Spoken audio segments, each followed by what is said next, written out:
안녕하세요. 전 39살 여자이고요. 중견기업 디자인 부서에서 팀장으로 일을 하고 있는 여자입니다. 늦은 나이까지 결혼도 못하고 일만 하다가 언제 나이를 먹었는지도 모르게 살고 있었어요. 결혼 생각이 아예 없는 건 아니었는데 나이가 많다 보니 주변 사람들에게 소개 좀 시켜달라고 하는 것도 민폐였죠. 그러니 저도 어느 순간부터는 뭐 인연이 있다면 언젠가는 만나겠지 생각을 했어요. 저희 집에서도 저 혼자만 여유로웠지 저희 부모님은 아주 절 볼 때마다 시집가라고 잔소리셨어요. 저보다 2살이 어린 여동생은 벌써 시집가서 애가 둘이 있었거든요. 사실 제 입으로 말하긴 좀 쑥스럽지만 저는 자칭 골드미스여서 경제적으로나 사회적으로나 여유가 있는 편이었어요. 짝만 나타난다면 언제든지 결혼을 바로 할 준비는 다 된 거나 마찬가지였습니다. 그리고 그러던 찰나 드디어 제 나이 37살에 짝이 나타났습니다. 재작년 가을이었는데 친구를 따라 테니스장에 갔다가 거기서 남자를 만나게 된 거죠. 제 친구가 주말마다 테니스를 치러 다니는데 저한테도 집에만 있지 말고 밖에 좀 나오라고 해서 나갔다가 지금의 남편을 만나게 된 거죠. 저랑 남편의 테니스채가 바뀌게 되면서 이런저런 얘기를 하다가 둘 다 솔로인 걸 알게 되었고 서로 명함을 주고받으며 가까워지기 시작했어요. 남편은 저보다 5살이나 많은 사람이었는데 화학 박사라고 했어요. 그리고 현재는 화장품 연구 개발팀에서 일을 하고 있다고 했는데 마지막 종착지는 교수가 목표라고 하더라고요. 사실은 본인의 목표보단 어머님의 목표라고 표현하는 게 더 맞다고 했어요. 들어보니 남편의 어머니께선 본인 아들 박사 만드는데 모든 뒷바라지를 다 혼자서 하셨대요. 남편의 아버지가 일찍 돌아가시면서 하나 남은 외동아들 박사로 한번 키워보자 생각을 하셨고 부유한 외갓집의 도움을 받아가며 돈 고생 없이 남편을 가르치셨대요. 남편도 그런 어머니의 교육열에 곧이곧대로 시키면 시키는 대로 했대요. 남편이 말하길 저는 어렸을 때부터 철이 좀 빨리 들었어요. 우리 집에 아버지도 없고 어머니도 아버지 없이 힘들어 하시니까 나라도 어머니 속을 썩이면 안 되겠다 생각했거든요. 우리 어머니 우울해 하시다가도 제가 학교에서 100점 맞은 시험지를 들고 오면 울다가도 웃으셨어요. 그래서 어머니 행복해 하시는 모습을 계속 보다 보니 박사학위까지 따게 된 거죠. 근데 지금 와서 생각해보면 어머니가 절 살린 것 같아요. 지금 이렇게 먹고 살 정도는 되잖아요. 라며 미소를 지었어요. 그래서 그런가 남편은 42살이 될 때까지 연애도 몇 번 해본 적이 없다고 했어요. 본인 인생엔 공부랑 일 이렇게 2개밖에 없다고 했으니까요. 남편과 이런저런 대화를 나누고 나서 알게 된 게 사람이 속도 깊고 박사라는 타이틀에 잘난 척하는 것도 없었어요. 남편 말로는 자기는 진짜 재미없는 사람이라고 하는데 무슨 말만 해도 빵빵 터지는 의외로 유머도 갖춘 사람이었습니다. 그리고 남편과 한 3개월 정도 연애를 했을 때 저희 가족들에게 만나는 사람이 있다고 말씀을 드렸고 대충 이런 사람을 만난다고 말씀을 드렸어요. 그러니 거침없는 성격의 저희 여동생이 언니, 근데 그 사람 혹시 무슨 하자 있어서 여태까지 결혼 못한 거 아니지? 라고 물어보더라고요. 그렇게 능력 있는 사람이 왜 여태까지 장가를 안 갔냐는데 전 그 소리에 기분이 나빠. 야, 나이 많은 사람들은 다 무슨 하자 있어서 결혼 못하는 거니? 그럼 나도 하자 있어서 여태 결혼 못하고 있는 거야? 라며 말 좀 조심해서 하라고 성질을 팍 냈어요. 사람을 보지도 않고 그런 식으로 판단하냐고 뭐라고 했죠. 그렇게 남편과 6개월 정도 연애를 했을 때 남편이 먼저 결혼 얘기를 꺼내더라고요. 본인 어머니 한번 뵈러 가자면서요. 솔직히 남편의 어머니, 그러니까 저희 시어머니를 뵙기 전에는 굉장히 까탈스러우실 거라고 생각을 했어요. 남편을 박사까지 만드신 분이고 본인도 그 연세에 여자대학까지 나온 엘리트이시니 좀 어려운 분이겠구나 생각을 했는데 생각보다 의외로 소탈하시고 풍채도 포근하셨죠. 저를 보자마자 아이고 어서 오세요. 너무 반가워요. 아들한테 여자친구가 생겼다는 말만 들었지. 이렇게 얼굴까지 보게 되니까 너무 좋네요. 어디서 이런 참한 아가씨를 데리고 왔는지. 홍 박사가 여태 한 일 중에 미애 씨를 데리고 온 게 제일 잘한 일인 것 같아요. 라며 저를 막 반겨주시는데 화기애애한 분위기 속에 어머님과의 첫 만남을 잘 가졌어요. 그리고 서로 결혼 얘기가 나와 저희 부모님과도 만남을 가졌고 저희 부부는 만난 지 6개월 만에 초고속 결혼을 진행하게 되었어요. 저희 부모님도 남편을 굉장히 만족해 하셨고 저희 여동생도 남편을 보더니 저번에 본인이 말 실수한 것 같다고 미안하다고 했죠. 그렇게 저희는 결혼을 하게 되었어요. 남편이나 저나 서로 경제적 능력은 갖춰져 있기에 결혼 준비하면서 큰 소리도 한 번 내지 않고 결혼 준비를 할 수 있었죠. 주변 사람들은 결혼을 너무 성급하게 하는 거 아니냐고 했는데 저는 남편이 제 운명인 것 같다며 신나게 떠들고 다녔네요. 그리고 정말 운명이라고 생각을 했고요. 남편과의 연애 기간은 그리 길지 않았는데 남편이 절 대하는 태도를 보면 알 수가 있었어요. 행동 하나하나에도 조심스럽고 저를 막 대하는 게 없었거든요. 그런 부분이 더 절 신뢰하게끔 만들었죠. 그리고 작년 4월 저희는 드디어 결혼식을 올리게 되었습니다. 성황리에 결혼식까지 마치고 며칠 뒤에 출발하는 신혼여행을 가기 위해 신혼집으로 가게 되었어요. 그리고 처음으로 남편과 첫날 밤을 갖게 되었죠. 사실 저는 남편과 6개월 동안 만나면서 만나는 기간도 짧았고 횟수도 적었기에 처음으로 같이 밤을 보내는 시간이었죠. 남편은 먼저 씻겠다며 화장실로 들어갔고 저도 남편이 나올 때까지 기다리고 있었어요. 그리고 곧이어 남편이 나와 저도 씻으러 화장실에 들어갔습니다. 남편과 처음으로 함께 맞는 밤이어서 그런지 마음이 막 설레고 떨리더라고요. 나이가 38이나 먹었지만 나도 여자는 여자구나 라는 생각이 들어 혼자 피식거리며 웃고 있었어요. 그렇게 샤워를 다 하고 밖으로 나가니 남편이 안방에서 절 불렀고 방에 들어가니 와인과 몇 가지 안주를 세팅해놨더라고요. 저는 이렇게 수고스럽게 준비를 해둔 남편에게 언제 또 이렇게 준비를 해놓은 거예요.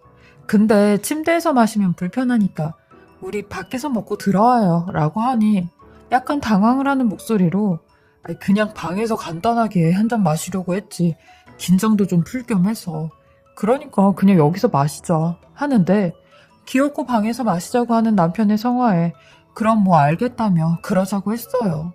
그리고 침대에 기대 이야기를 하며 한 잔 두 잔씩 와인을 마시니 술 기운이 조금씩 올라왔고 결혼식이 끝나서 그런가 긴장이 풀려 거사를 치르지 못한 채 그만 잠에 들게 되었어요. 그리고 얼마나 잠에 들었을까요? 중간에 화장실이 가고 싶어 잠에 깼는데 아니 옆에 있어야 할 남편이 없는 겁니다. 이 사람 어디 간 거지 싶어 밖으로 나가려고 하는데 아니 문 밖에서 남편의 목소리가 들리기 시작하는 겁니다. 조용한 집안에 속닥거리는 목소리가 더 크게 들려 집안 전체를 가득 채우는데 저는 차마 그 방문을 열지 못했고 남편의 대화 소리를 듣게 되었습니다. 아니 여기 언제까지 있을 건데 내가 꼭 이런 일까지 검사를 맡아야 되는 거야? 저 사람이랑 연애할 때도 시키면 시키는 대로 하라면 하라는 대로 다 했잖아. 이제 나도 좀 숨 좀 쉬자, 응? 이라고 하는데 저는 남편이 누구랑 통화를 하는 줄 알고 무슨 일이 생겼나 싶어 문을 열려고 하는 순간 또 한 사람의 목소리가 들리기 시작하는 겁니다. 너 내가 결혼 허락해준 것만 해도 감사하다고 해야 되는 거 아니니? 그럼 이 정도는 내가 검사할 자격 되는 거잖아. 근데 뭐? 숨 좀 쉬게 해달라고? 이제 결혼했다 이거야 뭐야? 어떻게 네가 이 엄마의 말을 거역할 수가 있어? 라고 하는데 엄마라는 말에 온몸에 소름이 다 끼쳤어요. 그리고 다리까지 막 떨려왔죠. 저는 무슨 제가 꿈을 꾸고 있는 줄 알았어요. 아니 이 새벽에 시어머니가 왜 저희 집에 왔고 왜 저런 말을 하고 있는 거지 싶어.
하셨고 곧이어 아들, 엄마가 좀 흥분했네.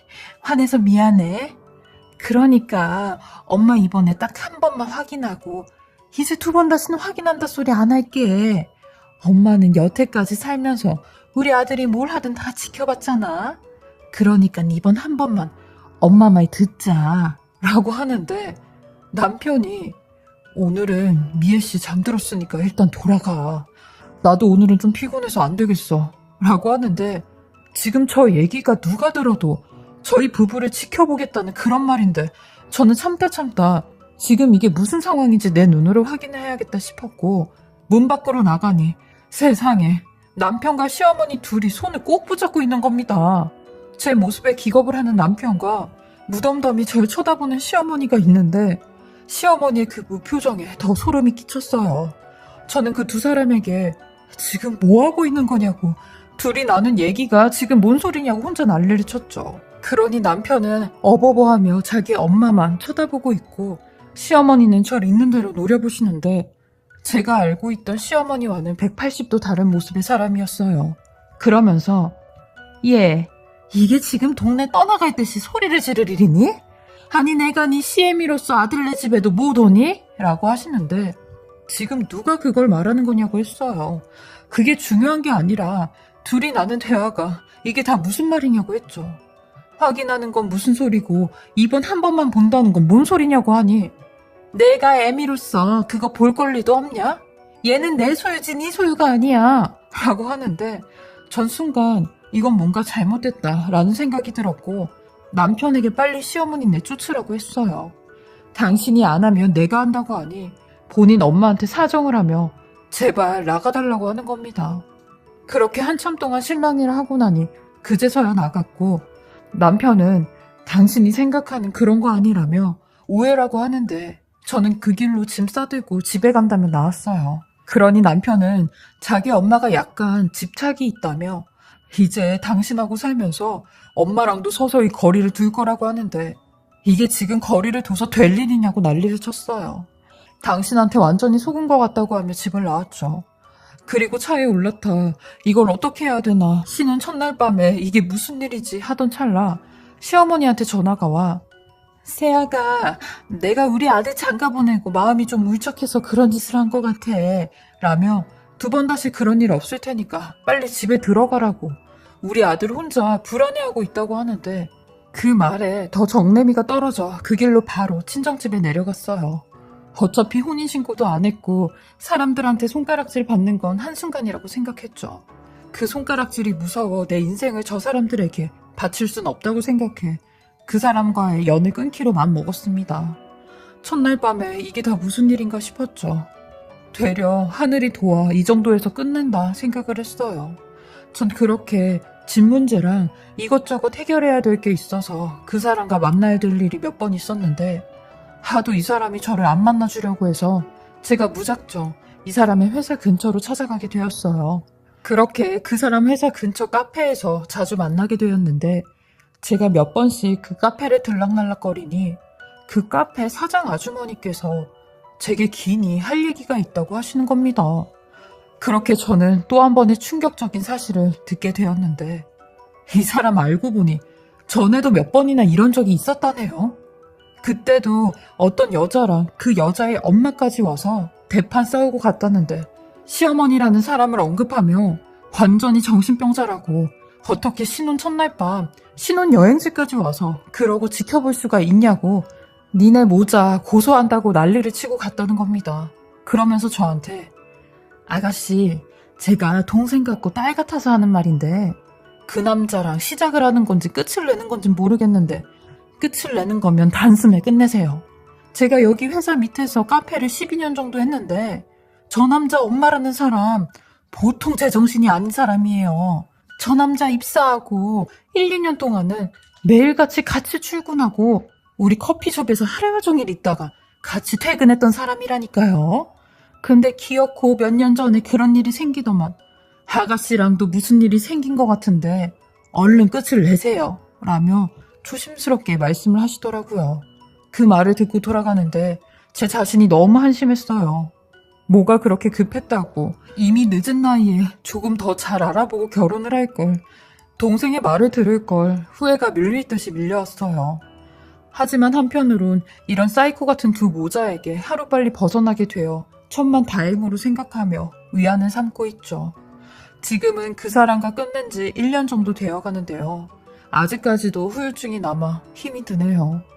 이제는 두 번 다시 결혼 생각 없고 그냥 혼자 살려고 마음먹었어요. 제 팔자가 결혼할 판자가 아닌가 봐요. 결혼해서 애 둘 정도 낳고 옹기종기 살고 싶은 게 제 소원이었는데 다른 사람에겐 평범한 일이 제겐 이룰 수 없는 목표가 되어버린 것 같아 많이 속상하더라고요. 제 이야기 들으시는 분들 중에도 결혼 준비를 하시거나 자식들 시집장가 보내시는 분들이 꽤 계실 텐데 정말 잘 알아보시고 신중하게 결혼시키셨으면 하는 바람입니다. 제 기막힌 사연 들어주시고 읽어주셔서 감사하고요. 무더운 여름 아무쪼록 건강하게 잘 지내시길 바라며 항상 행복한 일만 가득하시길 바라겠습니다. 지금까지 사례자분의 글을 읽어보았는데요. 사례자님 너무 자책하지 마시고 잘 이겨내셨으면 하는 바람입니다. 그 사람들이 작정을 하고 본 모습을 숨긴 건데 당연히 사례자님이 모르셨을 법하죠. 지난 일들은 다 잊으시고 다가올 좋은 일들만 생각하시며 기운 내시길 바라겠습니다.